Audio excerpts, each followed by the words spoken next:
মানুহে বেয়া কৰিব মানুহৰ লগত ইমান কুকৰ্ম কৰিব নাপায় সঁচাকে। অ' মাই গড, 50,000 টকাৰ মোৰ চূণা লাগিছে। আজি হাজবেণ্ড অফিচলৈ গ'ল বাৰু, মই ভিডিঅ'টো শ্বুট কৰি আছোঁ। মই মানে পাগল হৈ গৈছোঁ এতিয়া, মই কি কৰোঁ? মোৰ মূৰটোৱে কাম নাই কৰা মানে মই মই কেনেকৈ কথাখিনি কওঁ মই ভাবি পোৱা নাই। ইনফেক্ট চবৰণেও গম নাপায়, মই তাকো কোৱা নাই মানে মই কেনেকৈ ক'ম কথাখিনি। মই লিটাৰেলি মোৰ মাথা বেয়া হৈ আছে। মোৰ 50,000ৰ স্কেম হৈছে মোৰ লগত। মানে আজিকালি দিনত ভাল হৈ লাভ নাই, আৰু ইমান বেছি ছফ্ট হ'লে বিজনেছ কৰিব নোৱাৰে, মই গম পাই গ'লোঁ। আপোনালোকেও যদি বিজনেছ কৰিছে ইমান বেছি ছফ্ট নহ'ব। মোৰ মানে এনেকুৱা কান্দো কান্দো ফিল হৈছে। পইচাটো ডাঙৰ কথা নহয়, বাট মানুহৰ যিটো এটা ট্ৰাষ্টটো বহুত ডাঙৰ কথা। মানে নাপায় ইমান মানুহে বেয়া কৰিব মানুহৰ লগত ইমান কুকৰ্ম কৰিব নাপায় সঁচাকৈ। মই নাজানো ভিডিঅ'টো কেনেকৈ কওঁ, বহুত ষ্ট্ৰেছত আছোঁ। মই এতিয়ালৈকে সমীৰণক কোৱাই নাই এইবিলাক কথা, মই কাকোৱে কোৱা নাই। জাষ্ট আপোনালোকৰ লগত মই শ্বেয়াৰ কৰিছোঁ কথাখিনি, বিকজ মই ঘুটান হৈ গৈছে মই কথাখিনি নকয়। আৰু লাইক এইকাৰণে কৈছোঁ কাৰণ মোৰ নিচিনা বিজনেছ অ'নাৰ বহুত আছে যি বহুত বহুত চিম্পেথি মানুহৰ কাৰণে, বহুত মনটো মানে ছফ্ট হয়। এনেকৈ হ'লে নহ'ব, বহুত ডাঙৰ লছ হৈ যাব। মানে মই ক'ৰ পৰা ষ্টাৰ্ট কৰোঁ কথাখিনি মই ভাবি পোৱা নাই। চ' কথাটো এনেকুৱা মানে জানুৱাৰী 1 নে 2 তাৰিখে এজন মানুহে মোক অৰ্ডাৰ কৰিছিলে, ঠিক আছে। আৰু তেতিয়ালৈকে মই ৰিয়েলি অফলাইনটো মানে আউটলেটটো অপেনিং কৰা নাই তেতিয়ালৈ, ঠিক আছে। মই মানে অনলাইনে চলাই আছিলোঁ। তেখেতে মোক ফোন কৰিলে, ফোন কৰি বহুত কিবা কিবি ক'লে, পাটৰ অৰ্ডাৰ দিলে যে এনেকৈ এযোৰ পাটৰ কাপোৰ লাগিব। আৰু তেখেতে মানে তেখেতৰ ফাইনেন্সিয়েল কণ্ডিশ্যনৰ কথা ক'লে। তেওঁ ক'লে যে মোৰ একদম দিবলৈ এতিয়া একোৱেই নাই, 1,000 বা 2,000 এটাহে আছে এডভান্স দিবলৈ। আৰু তেতিয়ালৈকে মানে মই বহুত ট্ৰাষ্ট কৰিছিলোঁ, মই নাজানিছিলোঁ ইমানখিনি বস্তু। তো মোক অৰ্ডাৰ কৰিলে আৰু ক'লে যে মোৰ তেনেকৈ পইচা নাই, মই অলপ অলপকৈহে দিব পাৰিম, ইনষ্টলমেণ্টত দিব পাৰিম। পাটৰ কাপোৰ এযোৰ লাগে আৰু টচৰ কাপোৰ এযোৰ লাগে, ঠিক আছে। তাৰপিছতে মই এইটো প্ৰথমতে ভবা নাছিলোঁ। মই যিহেতু ক'লে ফাইনেন্সিয়েল কণ্ডিশ্যনটো বেয়া, মোৰ বহুত দুখ লাগিলে। মই তেতিয়া ক'লোঁ ঠিক আছে, অ'কে হ'ব, মই বনাই দিম, মোৰ ফালৰ পৰাই বনাই দিম, লাহে লাহে দি থাকিলেই হ'ল। আৰু আজিলৈকে মই ইমান পাটৰ ক্লাইণ্ট পাইছোঁ বা ইমান কাম কৰিছোঁ 1-1.5 বছৰত, মোৰ এনেকুৱা অভিজ্ঞতা নাই। ইমান মানে এনেকুৱা অভিজ্ঞতা মই আপোনালোকক ষ্টৰিটো ক'লে গম পাব। তাৰপিছতে কি হ'ল, তেওঁ অৰ্ডাৰটো দিলে। প্ৰথম কথা, অৰ্ডাৰটো দিওঁতে তেওঁ মোক দুযোৰ কাপোৰ দিছিলে, দুযোৰ কাপোৰৰ অৰ্ডাৰ দিছিলে, এযোৰ মুগা আৰু এযোৰ পাটৰ। চ' মুগা আৰু পাটৰ কাপোৰযোৰ ব'বলৈ দিলোঁ ধুনীয়াকৈ, নিজৰ ফালৰ পৰা গোটেইখিনি কৰিলোঁ, এডভান্স পে'মেণ্ট দিলোঁ। মাজতে মই কল কৰিলোঁ যে অলপমান পইচা দৰকাৰ হ'ব, কাৰণ 1 টকাও নোলোৱাকৈ এযোৰ কাপোৰ বনোৱাটো মানে চাওক, চব মানুহটো ভাল নহয় ন। কিন্তু মই তথাপিও মোৰ মনত এনেকুৱা হৈছে যে তেখেতৰ ফাইনেন্সিয়েল কণ্ডিশ্যন বেয়া, হ'ব দে, গোটাই মেলি একেলগেই দিব পইচাটো।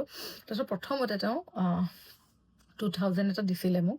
2,000টো দিয়াৰ পিছত ক'লে যে বাকীখিনি মই লাহে লাহে দি থাকিম, আপুনি বনাওক। যিহেতু তেখেতে 2,000টো মোক দি দিলে, গতিকে মোৰ মানে ট্ৰাষ্ট হ'ল, অলপমান ট্ৰাষ্ট হ'ল। তাৰপিছত মই তেখেতৰ এড্ৰেছটো সুধিলোঁ, তেখেতে ক'লে গুৱাহাটীৰে কোনোবা এটা জেগা ক'লে, আৰু নৰ্থ গুৱাহাটীৰে কোনোবা জেগা এটা ক'লে। আৰু আছে বাৰু চেটখিনি, যদি এই ভিডিঅ'টোৰ পিছতো তেখেতে একো ৰেচপন্স নিদিয়ে, মই গোটেইখিনি চেট পাব্লিক কৰি দিম, এড্ৰেছ এণ্ড অল, নাম এণ্ড অল, ট্ৰানজেকশ্যন ID গোটেইখিনিয়ে কৰি দিম। এই ভিডিঅ'টো তেখেতক এটা মানে মই থ্ৰেটনিং হিচাপে দিছোঁ বুলি ক'লেও মানে ভুল নহ'ব। তাৰপিছত তেখেতে মোক 2,000 পে' কৰিলে। মই কাপোৰ দুযোৰ ধুনীয়াকৈ বনালোঁ মেলিলোঁ। কেইদিনমান আগত মই যে ভিডিঅ' এটা দিলোঁ, বিয়া খাব গৈছিলোঁ, সেইদিনা মানে মোৰ কাপোৰ কেইযোৰ ৰিচিভ হ'ল, ঠিক আছে। তো কাপোৰ কেইযোৰ ৰিচিভ হোৱাত মই তেখেতক ফোন কৰোঁ যে আপোনাৰ কাপোৰ কেইযোৰ আহি পালে, আপুনি মোক কাইণ্ডলি পে'মেণ্টটো কৰি দিয়ক। মই QR পঠাই দিলোঁ। তাৰপিছত তেখেতে মানে কি কৰিছে, কৈছে যে মোৰ ইমানখিনি পইচা হাতত নাই, মই আপোনাক কেছ পে'মেণ্টহে কৰিব পাৰিম, মই নিজে গৈ পেলাই পে'মেণ্টটো কৰি দিম, কেছ পে'মেণ্টটো, ঠিক আছে। তাৰপিছতে মোক তেনেকৈ গোটেইখিনি কথা ক'লে। মই কি কৰিছোঁ, আৰু মোক আৰ্জেঞ্চি দেখুৱালে যে বিয়াখন মানে ফেব্ৰুৱাৰীতে আছে, গতিকে সোনকালে গোটেইখিনি কৰিব লাগে, এনেকৈ ক'লে। তো মই বিয়াৰ পৰা আহি তাৰ নেক্সট ডে মই কাপোৰযোৰ বুটিকলৈ নিয়াই নাই। মই লগালগ পেকিং কৰিছোঁ নিজে, মই ষ্টাফলৈ ৰখা নাই, মই নিজে পেকিং কৰি মই তেখেতক কল কৰিছোঁ যে আপুনি লৈ যাওক সেই কাপোৰযোৰ, যিহেতু আপোনাৰ আৰ্জেণ্ট হয়। তেখেতে কৈছে তেখেতৰ বোলে কিবা এটা এক্সিডেণ্ট হ'ল অলপমান, কাপোৰযোৰ এনেকৈ পঠাই দিয়ক, আপুনি ৰেপিড' কৰি পঠাই দিয়ক। এড্ৰেছ এটা দিলে, মেঘা প্লাজাৰ এড্ৰেছটো দিলে, বশিষ্ঠ চাৰিআলি মেঘা প্লাজাৰ এড্ৰেছটো দিলে, তাতে পঠাই দিয়ক, মই পে'মেণ্টটো কৰি আছোঁ। তাৰপিছত মই ৰখি আছোঁ, কাপোৰযোৰ পঠোৱা নাই। বোলো আপুনি মোক পে'মেণ্টটো কৰি দিয়ক, তেতিয়াহে মই পঠাই দিব পাৰিম, কাৰণ 1 টকাও পে'মেণ্ট হোৱা নাই।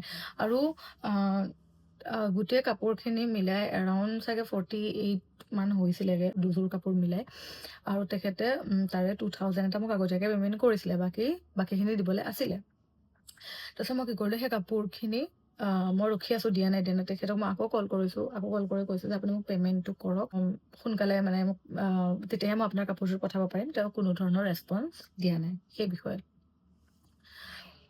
তাৰপিছত তেখেতে মোক ক'লে যে যিহেতু মোৰ কেছ আছে মই যাবলৈ ওলাওঁতে মোৰ এনেকুৱা হ'ল মই ল'ৰাজনক পঠাই আছোঁ তেখেতে পে'মেণ্টটো কৰি দিব আপুনি কাপোৰযোৰ দি পঠাওক মই ক'লোঁ আপোনাৰ যদি ল'ৰাজন আহিয়ে আছে তেন্তে মই তেখেতকে দি পঠিয়াম কাপোৰযোৰ পঠাই দিয়ক তেওঁ ক'লে যে পাইছেগৈ ইনফেক্ট মোৰ ল'ৰাজনকো কথা পতাই দিছে আৰু ল'ৰাজনে কৈছে যে ঠিক আছে হেল্ল' মই গৈ আছোঁ আপুনি কাপোৰযোৰ পঠাই দিয়ক কাৰণ মই ইয়াৰ পিছত মোৰ ট্ৰেইন আছে মই এফালে যাব লাগিব মোক সেনেকৈ ক'লে মই ক'লোঁ ঠিক আছে হ'ব ৰেপিড' আহি ৰখি থাকিলে কাৰণ তেওঁলোকে বুক কৰি দিছে ৰেপিড'টো কৈছে ৰেপিড' আমি বুক কৰি দিছোঁ আপুনি কাপোৰযোৰ দি পঠালেই হ'ল ৰেপিড' মই দিলোঁ কাপোৰযোৰ মই দিও পঠালোঁ ডেলিভাৰ্ড হ'ল ল'ৰাজন মই গোটেই ৰাতি ৰখি থাকিলোঁ ল'ৰাজন নাহিলে তাৰপিছত আজি 2 দিন ল'ৰাজন আহিয়ে পোৱা নাই মই ডেইলি কল কৰিছোঁ মই তথাপিও হোপফুল আছিলোঁ তেওঁ পৰহিলৈকে ফোনটো ৰিচিভ কৰিছিলে যে কৈছিলে যে কিবা এটা অসুবিধা হ'ল ল'ৰাজনক দিব নোৱাৰিলোঁ মই আপোনাক কালি যাম আজি যাম কৰিলে আৰু লাষ্টত আজি ফোন কৰোঁতে ফোন নম্বৰটো বিজি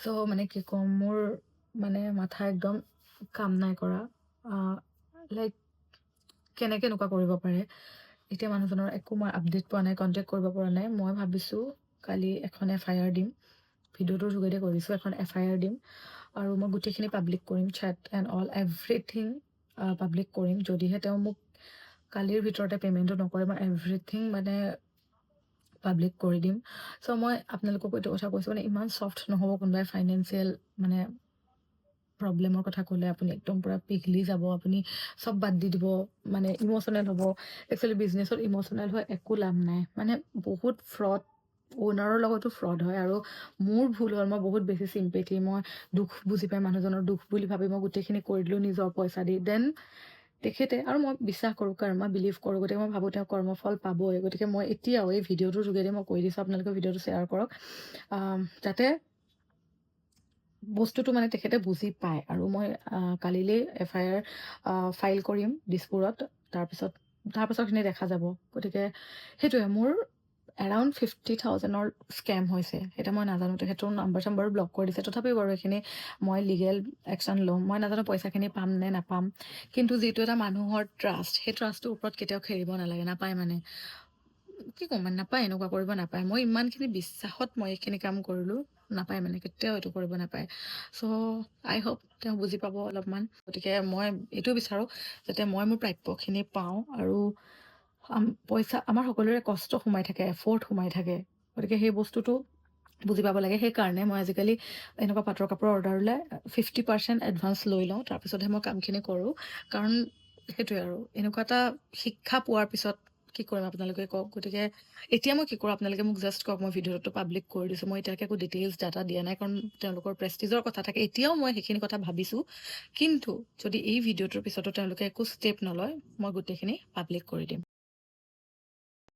আৰু এতিয়া যাবলৈ ওলাইছোঁ চৰচ মেলালৈ মনটো একদম ভাল নহয় তথাপিও ভাবিলোঁ এইবিলাক ভাবি থাকি কি হ'ব অলপমান ওলাই যাওঁ মনটো ভাল লাগিব ওলাই গ'লে দুখ কৰি থাকিবনে আৰু এনি টাইম আৰু যি হয় দেখা যাব কালি কিবা এটা ষ্টেপ ল'ব লাগিব আৰু আপোনালোকক যিহেতু কথাটো ক'লোঁ সেই ভিডিঅ'টো তেওঁলোকেও যাব গতিকে আত্মসন্মান যদি আছে নিজৰ অবভিয়াছলি ৰেছপন্স দিব কিবা এটা আৰু এতিয়া যাব ওলাইছোঁ মানে ইভিনিং চৰচ মেলা চাম বুলি মই লিপষ্টিকটো এৰি থৈ মোৰ লিপষ্টিকটো আছে নে লাইক তোমাৰ দেউতা চাই দিয়াচোন ওঠত আছে আৰু আমি এতিয়া চৰচ মেলা চাবলৈ যাবলৈ ওলাইছে আজি এইবাৰ চৰচ মেলা হৈছে কলাক্ষেত্ৰত চাওঁচোন কি হয় মনত আপোনালোকে আকৌ দেখাই থাকিম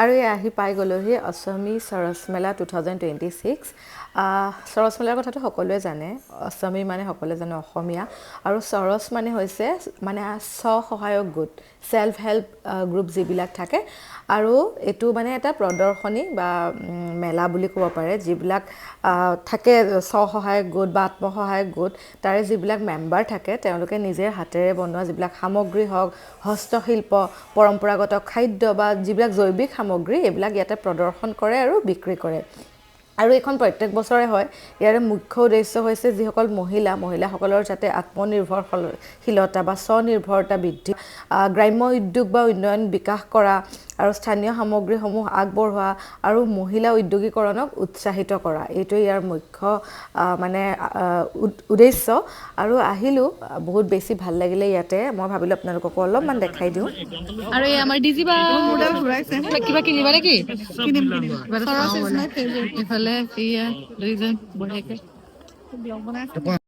শংকৰদেৱ কলাক্ষেত্ৰৰ অকণমান আগতে হৈ আছে চৰচ মেলা এইবাৰ মানে ভাল লাগিছে আগতে অকণমান সৰু যেন লাগে এতিয়া মানে ইমান ডাঙৰকৈ হৈছে ভাল লাগিছে আপোনালোকো আহিব প্ৰথমতে আহিলে হল নম্বৰ 1 ইয়াতে বিভিন্ন জেগাৰ পৰা আহিছিল লিঅ' এক্সপ'তকৈ ভাল লাগে মানে লিঅ' এক্সপ'ত বহুত মানুহ হয় ন প্ৰাইচবিলাকো সেই হিচাপত বহুত বেছি হয় ইয়াতে কিন্তু ঠিক ঠাক প্ৰাইচবিলাক মোৰ ভালেই লাগিলে আৰু ইমান ধুনীয়া হেণ্ডক্ৰাফটেড আইটেম হওক বা গোটেইখিনি বস্তু আছিলে ভাল লাগিলে তাতে আকৌ মই ছাবস্ক্ৰাইবাৰজো লগ পালোঁ তেওঁলোকে ফটো উঠো বুলি কৈছে ধুনীয়াকৈ আৰু ভাল লাগে এনেকৈ লগ পালে মাত দিলে বহুত বেছি ভাল লাগে আৰু এই টিকলাটোৱে মোৰ ভিডিঅ' চাই বোলে ফটো উঠিলে সেইকাৰণে ভাল লাগিলে আৰু ইমান ধুনীয়া ধুনীয়া আইটেম ওলাইছিলে বিশেষকৈ কাপোৰ ওলাইছে কিন্তু যিহেতু মই নিজৰে আছে মই তেনেকৈ কাপোৰ ইমান মেখেলা চাদৰ কিনা নাই কিন্তু বাকী যিবিলাক ওলাইছে জয়পুৰী কুৰ্তা হওক তাৰপাছতে শাৰী হওক বহুত ধুনীয়া আছিলে খুব ধুনীয়া কোৱালিটিৰ ওলাইছিলে আৰু ইমান ইউনিক পিচ আছিল বহুত ভাল লাগিল খানাটো মেইন সেইকাৰণে আগধৰি খানালেহে আহিছোঁ মই এইবিলাক এথনিক ফুডবিলাক বহুত বেছি ভাল পাওঁ কিবা কিবি ধেৰ আছে এইবিলাক অলপমান এনেকুৱা ঠাণ্ডা দিনত যেতিয়া আমি এক্সপ' বা মেলাবিলাক চাবলৈ আহোঁ তাৰে যিবিলাক এথনিক ফুড যেনেকৈ আমাৰ অসমীয়াৰে পিঠা পনাই হওক বা পোৰা মাংস হওক পোৰা গাহৰি মাংস হওক এইবিলাক বহুত টেষ্টি লাগে সেইকাৰণে সেইটো এটা মানে বেলেগ মজা আৰু আমি সেয়াই অৰ্ডাৰ কৰিলোঁ বেলেগে চৰচ মেলাত আহি বজাৰ কৰিছে আৰু আমি ডাইৰেক্ট ফুড কোৰ্টত এন্ট্ৰি মিল গয়া हमको হেল্ল' হাই আমি আছোঁ এতিয়া চৰচ মেলাত আৰু আমাৰ খানা বহুত এথনিক বস্তু ট্ৰাই কৰিলোঁ আমি চাহ খালোঁ আৰু এইফালে ডিজিবাৰ হাজবেণ্ডে কি ল'লে চাওকচোন যিটো লোকেল চাই মদ যে থাকে লোকেল ট্ৰেডিশ্যনেল ড্ৰিংকটো সেইটো ল'লে তাৰপাছত লগত আমি লৈছোঁ এয়া পৰ্ক আৰু চিকেন বহুত কিবা কিবি ল'লোঁ আৰু বহুত বেছি টেষ্টি আছিল ইয়াতে অৱশ্যে কিবা প্ৰগ্ৰেমো চলি থাকে মানে ইয়াতে আহিলে অলপমান টাইম লৈ আহিলে বেছি ভাল লাগে আৰু জুবিনাৰ গান গাই আছে মানে মনত পৰি গৈছে ন মাতটো একেই আৰু খুব মৰম লাগে এইফালে এন্ট্ৰি কৰি দিওঁ ব'লা এতিয়া আহিলোঁ হল নম্বৰ 2 ইয়াতো খুব ধুনীয়া হেণ্ডক্ৰাফটেড আইটেম ওলাইছিল জুৱেলাৰী ওলাইছিল আৰু বেম্বুৰ যিবিলাক বস্তু সেইবিলাক ওলাইছিল হোম ডেকৰেটিং আইটেম ওলাইছিল বহুত কিবা কিবি ওলাইছিল আপোনালোকে মানে যদি আহে একদম মানে মোনা ভৰাই বজাৰ কৰিব পাৰিব প্ৰাইচবিলাকো খুব ৰিজনেবল হয় বহুত বেছি ভাল লাগিলে মোৰ এইটো বহুত বেছি ভাল লাগিছে চাওকচোন অৱশ্যে মই কিবা কিবি শ্বপিং কৰিছোঁ কি শ্বপিং কৰিছোঁ মই আপোনালোকক নেক্সট ভ্লগ এটাতহে দেখাম আৰু এইফালে চাওকচোন এইখিনি ঘৰুৱাভাৱে তৈয়াৰ কৰা কিছুমান খাদ্য সামগ্ৰী আৰু লগত যিবিলাক ট্ৰেডিশ্যনেল কাপোৰ হওক এইখিনিও পাই যাব আৰু যিহেতু বৰ্তমান বিহুৰ সময় গতিকে বিহু ৰিলেটেড বস্তু বহুত ওলাইছিল ভাল লাগিলে আৰু যিবিলাক ট্ৰেডিশ্যনেল জুৱেলাৰী সেইবিলাকো ওলাইছিল বহুত বেছি ভাল লাগিল আৰু বহুতখিনি ষ্টল আছিল আপোনালোকে যদি অলপ সময় লৈ যায় ভাল লাগিব আৰু এইফালে চাওক এইখিনি জুতিখিনিও খুব ধুনীয়া ধুনীয়া ডিজাইনৰ খুব মানে ভাল লাগিলে দেখি পেলাই সকলোতকৈ বেছি ভাল লাগিছে ইয়াতে থকা বিশেষকৈ মহিলাসকলে নিজৰ এটা আইডেণ্টিটিৰ কাৰণে ইমান ধুনীয়াকৈ কষ্ট কৰিছে বা এফৰ্ট দিছে সেই বস্তুটো বহুত বেছি ভাল লাগিছে মই নিজেও এগৰাকী বিজনেছ অ'নাৰ বা এণ্টাৰপ্ৰেনাৰ হিচাপে এই বস্তুটোৰ বহুত বেছি ভাল পাইছোঁ আৰু এইফালে চাওকচোন মাজুলীৰ মুখাশিল্পও ইয়াত আহিছিল বহুত বেছি ভাল লাগিছে ধুনীয়া লাগিছে নিজৰ জেগাখিনিলৈ সদায় প্ৰাউড ফিল কৰোঁ গতিকে আপোনালোকো যদি সৰু বিজনেছ অ'নাৰ হয় বা নতুনকৈ ষ্টাৰ্ট কৰিছে আৰু এনেকুৱা এক্সিবিশ্যনবিলাকত আহিব পাৰে তেতিয়া দেখিব যে কিমান কষ্ট সোমাই থাকে এটা আইডেণ্টিটিৰ আঁৰত কিমান এফৰ্ট সোমাই থাকে আৰু আপোনালোকে কেতিয়াও হতাশ নহ'ব সদায় নিজৰ কাম কৰি যাব নিজৰ পথত আগবাঢ়ি গৈ থাকিব চ' গাইজ ফাইনেলি আহি পালোঁ আজি ভাল লাগিলে আৰু কালিলৈ কিবা এটা ষ্টেপ ল'ব লাগিব আৰু আপডেট দি থাকিম আপোনালোকক পে'মেণ্ট কৰিলে নে নাই কৰা, কি তেওঁলোকে ৰেছপন্স দিলে, গোটেইখিনি এতিয়া মই কৈ থাকিম বুলি ভাবিছোঁ। তেতিয়া সেই নিৰ্লজ্জ মানুহবিলাকৰ অলপ লাজ পাব বুলি ভাবিছোঁ। আৰু FIR দিব লাগিব, কাৰণ ইমান স্কেম কৰা মানুহটো সাৰি যাব নোৱাৰে। আৰু আজিকালি ফোন নম্বৰতে গোটেই ডিটেইলছ ওলাই যায়, বহুতখিনি বস্তুটো ওলাই যায়। গতিকে সেইটোৱে কথা। আৰু ভিডিঅ'টো ইমান শেহলৈকে চোৱাৰ কাৰণে বহুত বেছি থেংক ইউ। মই ভিডিঅ'টো আপোনালোকক এইকাৰণে ক'লোঁ, আপোনালোকক সজাগ হওক, সচেতন হওক। আজিকালি দুনিয়াত বহুত ফ্ৰড পাব, বহুত এনেকুৱা মানুহ হ'ব মানে ইম'চনেলি ষ্ট্ৰং হ'ব, একদম কাকো বেছি চিম্পেথি নিদিব। মই তেওঁলোকৰ ফাইনেন্সিয়েল কণ্ডিশ্যন বেয়া বা দুখীয়া তেনেকুৱা বুলি ভাবি মই অলপ গুৰুত্ব দিলোঁ। মোৰো ভুল আছে, মই ইমান ট্ৰাষ্ট কৰিব নালাগে ইজিলি মানুহক। চ' এইখিনি কথা, that's it for today's video'. I will meet you guys super soon my next video'. Till then take care, bye bye, love you all.